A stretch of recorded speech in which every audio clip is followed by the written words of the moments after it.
तो कैसे उम्मीद अच्छे के स्वागत है। और आज हम क्लास 12 केमिस्ट्री 2027 का सिलेबस बताने वाले हैं आपको। और इस चैनल का ये पहला ही वीडियो है, ठीक है। तो ध्यान से समझना सिलेबस क्या है, केमिस्ट्री में हमें इस साल क्या पढ़ने हैं पूरे। तो भैया केमिस्ट्री में टोटल हमारे होते हैं 10 चैप्टर कक्षा 12 की केमिस्ट्री में, ठीक है। और ये बच्चे जो चैनल है ये खास करके हिंदी मीडियम के बच्चों के लिए बनाया गया है, खास करके क्या उन्हीं के लिए बनाया ही गया है।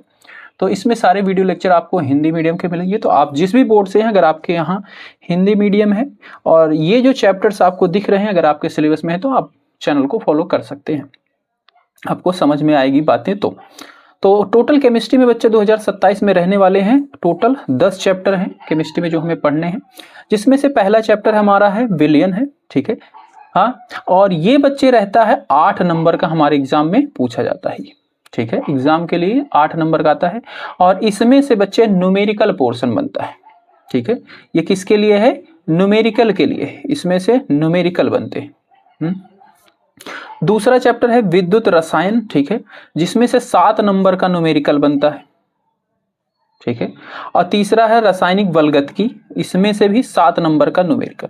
तो अगर आपका ध्यान से देखोगे तो ये जो तीनों चैप्टर हैं बच्चे, इन्हीं में से न्यूमेरिकल पूछा जाता है आपके बोर्ड में, ठीक है।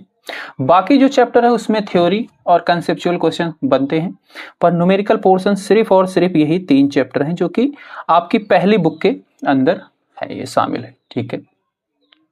इसके बाद इसमें चौथा चैप्टर है डी तथा एफ ब्लॉक के तत्व, ठीक है। इसमें हम डी ब्लॉक के तत्वों और एफ ब्लॉक के तत्वों की विशेषताएं पढ़ते हैं, उसमें तरह तरह के प्रॉपर्टीज हैं, गुण हैं, वो पढ़ते हैं। तो इसमें न्यूमेरिकल नहीं, थ्योरी टाइप से क्वेश्चन इसके अंदर से बनता है।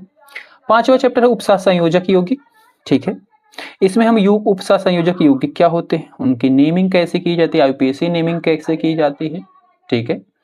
और भी बातें उसमें थ्योरी हैं, सीबीटी सीएफटी बहुत इंपॉर्टेंट थ्योरी है जो एग्जाम में पूछी जाती है, वो इस चैप्टर के अंदर हम पढ़ते हैं।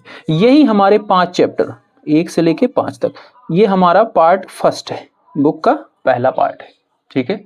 इसके बाद बच्चे यहां से शुरू हो जाती है हमारी कार्बनिक रसायन। ये जो थी 5 चैप्टर अकार्बनिक रसायन के थे, यहां से शुरू हो जाता है कार्बनिक रसायन। कार्बनिक रसायन यानी कि सेकंड पार्ट का पहला चैप्टर है हेलो एल्केन, ठीक है।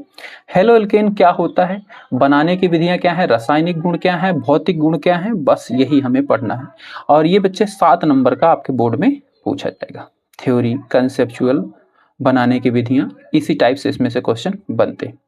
7वां चैप्टर है अल्कोहल, फिनॉल और ईथर, ठीक है। साथ में बच्चे इन सब में आईयूपीएसी नेमिंग रहती है, ठीक है, जो आप 11th में पढ़े होंगे, वो सारी चीजें में रहती है। ऑर्गेनिक के लिए तो आईयूपीएसी अगर नहीं आएगी तो ऑर्गेनिक में बहुत प्रॉब्लम हो सकती है। तो 7वां चैप्टर अल्कोहल, फिनॉल, ईथर, ये भी 7 नंबर का है, ठीक है। 8वां है एल्डिहाइड, कीटोन तथा कार्बोक्सिलिक एसिड अम्ल है, ये 8 नंबर का है, ये 7 नंबर का है, ठीक है।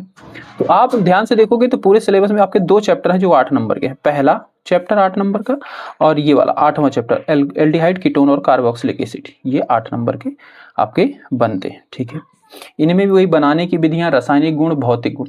यहां से देखो, यहां से ये जो 6 से लेकर 9 तक चैप्टर, इन सब में बच्चे हमें ये होते क्या हैं, इनके बनाने की विधियां कैसे, निर्माण कैसे किया जाता है, इनका रासायनिक गुण क्या है, इनका भौतिक गुण, बस यही चीजें पढ़नी होती है यहां से यहां तक, यही पूरे में चलता है हमारा सिलेबस, ठीक है। 9वां है एमीन, ये 6 नंबर का है, सबसे छोटा चैप्टर, सबसे कम मार्क्स का ये है। और डी और एफ ब्लॉक ये 6 नंबर के, ठीक है। और लास्ट चैप्टर है जैव अणु, बायोमोलिक्यूल्स, ये 7 नंबर का है, ठीक है। थ्योरी पोर्शन है, छोटे, ये भी छोटा ही चैप्टर है, ये तो है बड़ा पर थ्योरी ही है, आसान सा चैप्टर है। तो ये हमारा होता है सेकंड पार्ट, जो हमारी पार्ट सेकंड वाली बुक है उसके अंदर ये हमें 5 चैप्टर मिलेंगे। तो टोटल हमें केमिस्ट्री के अंदर 10 चैप्टर है भाई, और हमें इनको, इसमें से 3 जो है न्यूमेरिकल है, बाकी ये कंसेप्चुअल, थ्योरी, ऑर्गेनिक, अकार्बनिक, कार्बनिक, सब इसी में है, ठीक है। उम्मीद है समझ में आया बच्चे। अगर कोई दिक्कत है कमेंट कर सकते हो और चैनल के साथ जुड़ जाएं। मैं कोशिश करूंगा, कोशिश क्या, मैं प्रोवाइड करूंगा आपको डेली एक वीडियो 7 बजे के करीब, ठीक है।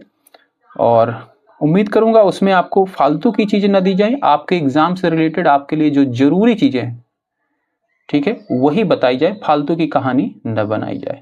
बाय बाय बच्चे, मिलते हैं वीडियो में।